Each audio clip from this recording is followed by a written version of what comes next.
Hello එවරිවාන් ඉතින් කොහොමද මගේ චැනල් එකට ඔයාලා ආදරෙන් පිළිගන්නවා. ඉතින් ඔයාලා තාම මගේ චැනල් එක සබ්ස්ක්‍රයිබ් කරලා නැත්නම් මාව සබ්ස්ක්‍රයිබ් කරන්න කියලා ආදරෙන් මතක් කරනවා. ඉතින් ඔයාලට අද මං කියන්න යන්නේ හැම ගෑනු ළමෙක්ම මාසෙකට එකපාරක් අපිට දරා ගන්න වෙන පීරියඩ් රූටින් එක ගැන. ඉතින් පීරියඩ් රූටින් එක අපි ෆලෝ කරන ආකාර ගොඩක් තියෙනවා. හැම ගෑනු ළමෙක්ම එදාට ගොඩාක් අමාරුවෙන් තමයි ඉන්නේ. ඉතින් මේ අමාරුකම් මගහරවා ගන්න ගොඩාක් දෙනෙක් ගොඩාක් රූටින් ෆලෝ කරනවා. සමහරක් අය මේ දවසට රිදෙන්නේ නැහැ කියනවා. එහෙම ගෑනු ළමයිනුත් ඉන්නවා. සමහරක් අයට මේ දවසට නැගිට ගන්නවත් බන නැහැ. ඉතින් ඒ අය මේ වගේ රූටින් ෆලෝ කරලා තමයි ඒ වගේ වේදනාවක් මගහරව ගන්න ක්‍රියා කරන්නේ. ඉතින් අපි බලමු මම අද දාලා තියෙන පීරියඩ් රූටින් එක කොහොමද මම ඇතුළු ගොඩාක් වේදනාව මගහැරව ගන්න ගෑනු ළමයි කරන්නේ කොහොමද මේ රූටින් එක කියලා.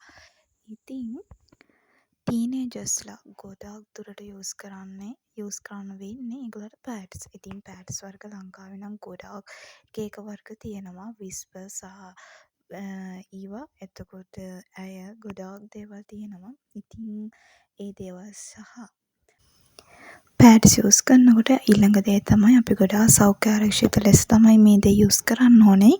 ඉතින් අපි ඊළඟට බලමු කතා කරන්න ගොඩක් දේවල් තියෙනවා.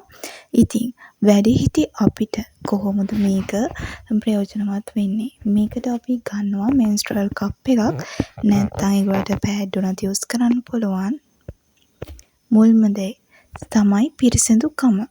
පිරිසිදුකම ගොඩාක් අපිට වටිනවා මේ දවසට. ඉතින් මේ වගේ දවසට හොට් වෝටර් ෂවර් එකක් හෝ කූල් වෝටර් ෂවර් එකක් දාගත්තම ගොඩාක් හොඳයි. සනීපයි. අනිත් දේ තමයි අපිට ගොඩාක් වතුර අවශ්‍ය වෙනවා මේ දවසට.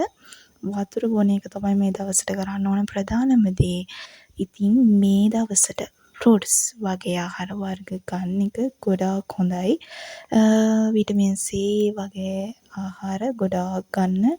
මොකද රුධිරයට ගොඩාක් හොඳයි. රුධිරය වහනය වෙනවට ගොඩාක් හොඳයි මේ දේ. අපි මේ වගේ ආහාර ගන්නකොට ගොඩාක් ලෙස අපේ ශරීරය කලර්ෆුල් වෙනවා. ඒ වගේම වේදනාවක් නැති වෙනවා. ඒ වගේම පැණි රස ආහාර ගොඩාක් ගන්න එපා. මම පොඩ්ඩයි ගන්න කියන්නේ. ඉතින් අපිට තව අපේ ඇඟ රිලැක්ස් වෙන්න යෝගා එක්සර්සයිස් ගොඩාක් දේවල් මේ දවස්වල කරන්න පුළුවන්. ඉතින් මේ දවස්වල අපි අපේ ඇඟ ගැන ගොඩාක් විදියට හිතන්න ඕනේ.